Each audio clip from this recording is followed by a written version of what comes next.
Welcome എല്ലാവർക്കും ദീപില ചേച്ചിയുടെ ഹൃദയം നിറഞ്ഞ ഒരു ദിനം ആശംസിക്കുന്നു. പക്ഷേ ആ ദിനം തീരാൻ പോവുകയാണ്. ഇത് വൈകുന്നേര സമയമാണ്. അപ്പം ഞാൻ വിചാരിച്ചു കപ്പലണ്ടി വറുക്കാന്ന് കേട്ടോ. അപ്പോൾ ഇവിടെ വീക്കിൽ ഒരു ദിവസമൊക്കെ ഇങ്ങനെ കപ്പലണ്ടിയൊക്കെ വറുക്കും കടയിൽ നിന്നൊക്കെ. അങ്ങനെ നമുക്ക് എപ്പോഴും നാട്ടിലെ കണക്കങ്ങ് കണ്ടിന്യൂ കപ്പലണ്ടിക്കാരുടെ വണ്ടി അങ്ങനെയൊന്നും പോകത്തൊന്നുമില്ല. പിന്നെ ബജാർ സൈഡിലോട്ടൊക്കെ പോയാലോ ചിലപ്പോഴൊക്കെ ജംഗ്ഷനിലോ കാണും. അപ്പം നമ്മൾ കപ്പലണ്ടി മേടിച്ച് വെക്കും. വേണ്ടുന്ന സമയത്തൊക്കെ വൈകിട്ട് ചില സമയത്ത് മക്കൾക്കൊക്കെ ഫ്രൈ ചെയ്ത് കൊടുക്കും. ഇവിടെ എല്ലാവർക്കും അതായത് വയസ്സ് വന്നവരും തൊട്ട് കൊച്ചു പിള്ളേർക്ക് വരെ ഇവിടെ കപ്പലണ്ടി ഭയങ്കര ഇഷ്ടമാണ്. അപ്പം നമുക്ക് കപ്പലണ്ടി വറുക്കാം.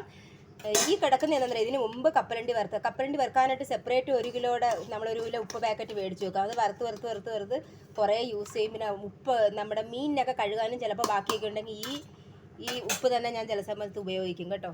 തീ കുറച്ച് വെക്കട്ടെ. ഉപ്പ് ചൂടായി വേണ്ടേ, ഞാൻ കപ്പലണ്ടി ഇട്ട് കൊടുക്കുകയാണ്. വേണ്ടേ, നമുക്ക് ആവശ്യമുള്ള കപ്പലണ്ടി ഇട്ട് കൊടുക്കാം. കാരണമല്ല കുറേ ആയി കേട്ടോ. ഇത് മതി. കുറച്ച് ഞാൻ മാറ്റി വെച്ചു. ഒരു എമർജൻസി സമയത്ത് ചില സമയത്തൊക്കെ മോന് ഇച്ചിരി കപ്പലണ്ടിയൊക്കെ ചോദിച്ചാലേ ഉണ്ടായി കൊടുക്കാൻ വേണ്ടി ഞാൻ കുറച്ച് മാറ്റി വെച്ച്. അപ്പം അത് ഇരുന്നൊന്ന് ചൂടാവട്ടെ കേട്ടോ. കപ്പലണ്ടി നല്ല കുക്ക് ആയിക്കൊണ്ടിരിക്കുകയാണ് കേട്ടോ. ഞാൻ ഇടയ്ക്കിടയ്ക്ക് ഇളക്കി കൊടുക്കുന്നുണ്ട്.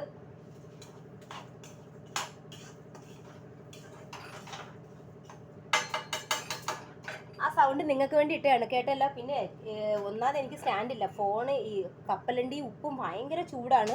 അതിൻ്റെ അടുത്തോട്ട് ഫോൺ കൊണ്ടുവയ്ക്കാനോ പൊട്ടിത്തെറിക്കുകയൊക്കെ ചെയ്താൽ ഓവർ ചൂടാകുന്ന സമയത്തൊക്കെ നമ്മൾ ഫോൺ ഇएकदम അടുത്ത് കൊണ്ട് ചെല്ലാൻ എനിക്കൊരു ഭയം.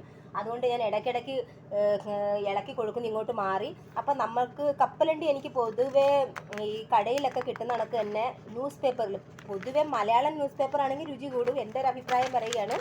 പക്ഷേ ഏതാണ്ട് ഇതെൻ്റെ മോന് ഡ്രോയിങ് ഒക്കെ വരച്ച് തീർത്ത ഒരു പഴയ ബുക്കും പേജൊക്കെയാണ് കേട്ടോ. സ്കെച്ചിൻ്റെ ഉള്ള ആ ഭാഗം ഞാൻ എടുക്കുന്നില്ല, ചൂടല്ലാതെ വേണ്ടേ. നമുക്ക് ഇതിനകത്ത് 1-2 പേപ്പറൊക്കെ എടുക്കാം. അപ്പോൾ കപ്പലണ്ടി നമുക്ക് ചൂടോടെ നമുക്ക് ഈ കപ്പലണ്ടി ഈ പേപ്പറിൽ തന്നെ നമുക്ക് എന്താ പറയുന്നത് പൊതിഞ്ഞ് കഴിക്കാം. ഞാൻ ഈ ചില സമയത്തൊക്കെ വൈകിട്ടൊക്കെ ഉണ്ടാക്കുമ്പോഴേ പാത്രം എടുക്കാതെ ഈ പേപ്പറിനകത്തൊക്കെ എടുത്തിട്ട് മക്കൾക്കൊന്നും ഇതിൻ്റെ വലിയ ഐഡിയ ഒന്നുമില്ല. ഞാൻ പറയും ഇങ്ങനെയാടാ തിന്നേണ്ടത് കപ്പലണ്ടി എന്ന് പറഞ്ഞ് ഞാൻ ഇന്ന് ഇളക്കട്ട് കേട്ടോ. കഥ മാത്രം പറഞ്ഞുകൊണ്ടിരിക്കുന്നത് ഞാൻ കൊടുക്കാറുണ്ട്. 1 സെക്കൻഡ് ഇതാ വരുന്നു.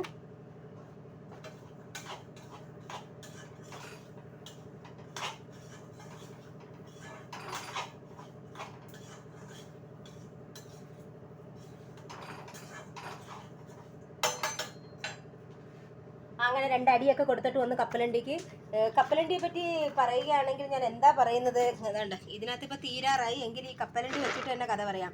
എനിക്ക് കപ്പലണ്ടി എന്നൊക്കെ പറയുമ്പോൾ ഉത്സവകാലത്തെ ഒരു ഓർമ്മയാണ് ഏറ്റവും കൂടുതൽ വരുന്നത് കേട്ടോ.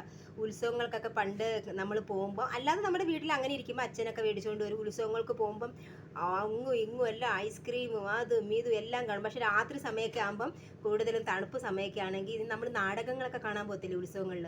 അപ്പം നമ്മൾ അന്നൊക്കെ ആണെങ്കിൽ സെക്കൻഡ് ഷോ കണ്ടിറങ്ങുന്ന കണക്കായിരുന്നു നാടകങ്ങൾ കാണാൻ ആളുകൾ. അച്ഛനും അമ്മയും എല്ലാവരും നമ്മളെ കൊണ്ടുപോകും. ബെഡ്ഷീറ്റ് കൊണ്ടുവരും, തലാണിയും കൊണ്ടുവരുന്നവരെ ഞാൻ കണ്ടിട്ടുണ്ട്. അവരെല്ലാം വരും. വൈകിട്ടാണെങ്കിൽ ആ ഒരു സന്ധ്യ സമയം കൊണ്ട് അമ്പലത്തിലെ ദീപാരാധന എല്ലാം കഴിഞ്ഞ് ആളുകൾ അവിടെ വന്നങ്ങ് ഫ്രണ്ടിൽ ഇങ്ങനെ ഇരിക്കും. 2 ഭാഗത്തായിട്ട് കയറ് കെട്ടും. ഒരു നടുക്കൊരു കയറ് കെട്ടും. ആണുങ്ങൾ ആ ഭാഗത്ത്, പെണ്ണുങ്ങൾ ഈ ഭാഗത്ത്. അങ്ങനെ നമുക്ക് പിന്നെ കുറേ പോലീസ് ഏമാമാരും കുറേ ലൈറ്റിങ്ങും പാട്ടും എല്ലാം കാണും. ഇത്ര സമയത്തിനുള്ളിൽ നാടകം ആരംഭിക്കുന്നതാണെന്ന് പറഞ്ഞിട്ട് ഇവന്മാർ തുടങ്ങുന്നത് 1/2 മണിക്കൂർ 1 മണിക്കൂർ കഴിഞ്ഞ്. ആ സമയത്തൊക്കെ നമുക്ക് ഏറ്റവും നമുക്ക് സമയം പോകാൻ പറ്റിയ ഒരു ഇതെന്ന് വെച്ചാൽ കപ്പലണ്ടി തന്നെയാണ്. എന്താ പറയുന്നത്, അന്നൊക്കെ ഈ ഫോണും കാര്യങ്ങളൊന്നുമില്ല. പിന്നെ വീട്ടുകാർ നമ്മുടെ വീട്ടുകാർ നമുക്ക് പൊരി മേടിച്ചു തരും ഇല്ലേ, എന്തോ പറയുന്നത് പോപ്കോൺ. അന്ന് പൊരി എന്നാണ് പറയുന്നത്. ഒരു പാക്കറ്റിനകത്ത് മഞ്ഞപ്പൊടിയൊക്കെ ഇട്ടുള്ള പൊരിയായിരുന്നു. പക്ഷേ എനിക്ക് അതിനോട് അന്ന് വലിയ താല്പര്യം ഇല്ലായിരുന്നു. എനിക്ക് കപ്പലണ്ടി തന്നെയായിരുന്നു താല്പര്യം. ചിലപ്പോൾ നമുക്ക് കപ്പലണ്ടി ആ സമയത്ത് കിട്ടി കാണത്തില്ല. നമ്മുടെ ബാക്കിലൊക്കെ ഇരിക്കുന്നവരാണെങ്കിൽ കപ്പലണ്ടി അങ്ങോട്ട് ചവയ്ക്കുന്ന മണം അങ്ങോട്ട് കേൾക്കും. ദൈവമേ എപ്പോഴും പറയും അമ്മ കപ്പലണ്ടി മേടിച്ചാ. പിന്നെ ഇതൊക്കെയാണ്. പിന്നെ എന്ന് പറഞ്ഞാൽ എൻ്റെ അച്ഛന് ഭയങ്കര ഞാൻ ഒന്നും ഇളക്കിയിട്ടുണ്ട്. ഭയങ്കര ഇഷ്ടമായിരുന്നു കപ്പലണ്ടി എന്ന് പറഞ്ഞാൽ. 1 മിനിറ്റ് ഞാൻ ദാ വരുന്നു. നമ്മുടെ കപ്പലണ്ടിക്ക് വേണ്ടി ദാണ്ട് സൂപ്പർ കോമ്പിനേഷൻ. ഞാൻ തേയിലവെള്ളം ഉണ്ടാക്കി. സൂപ്പർ തേയിലവെള്ളമാണ്. ഇഞ്ചി, പട്ട, ഏലക്ക എല്ലാം കൂടെ ഇഷ്ടം. കിണ്ണം കാച്ചി തേയിലവെള്ളം. ചൂട് തേയിലവെള്ളം. വല്ലപ്പോഴും കൂടി തേയിലവെള്ളം എനിക്കിഷ്ടമാണ് കേട്ടോ. അങ്ങനെ ചായയും കോഫിയൊന്നും എപ്പോഴും കുടിക്കത്തില്ല. ഇങ്ങനെയൊക്കെ വരുമ്പം സുലൈമാനി. പോതും ദാണ്ട് ഞാൻ എൻ്റെ കപ്പലണ്ടിയും കൂടെ പേപ്പർ പൊതിഞ്ഞുകൊണ്ട് വരട്ടെ. ദാണ്ട് ഞാൻ പേപ്പർ ഫോൾഡ് ചെയ്യാൻ പോവാണ് കപ്പലണ്ടിക്ക് വേണ്ടി.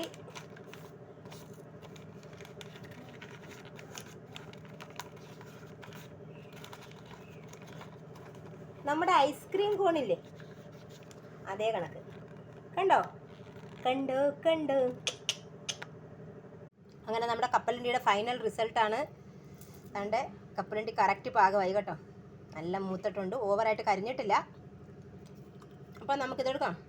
കപ്പലണ്ടി ചൂട് കപ്പലണ്ടി. എന്നോട് പിണങ്ങിയിരിക്കുവാണോ? പിണങ്ങണ്ട എന്നാ. അയ്യോ എന്നോട് പിണങ്ങി. ഞാൻ എന്തോ പറഞ്ഞതിന് പിണങ്ങി കിടക്കുക. ചക്കരേ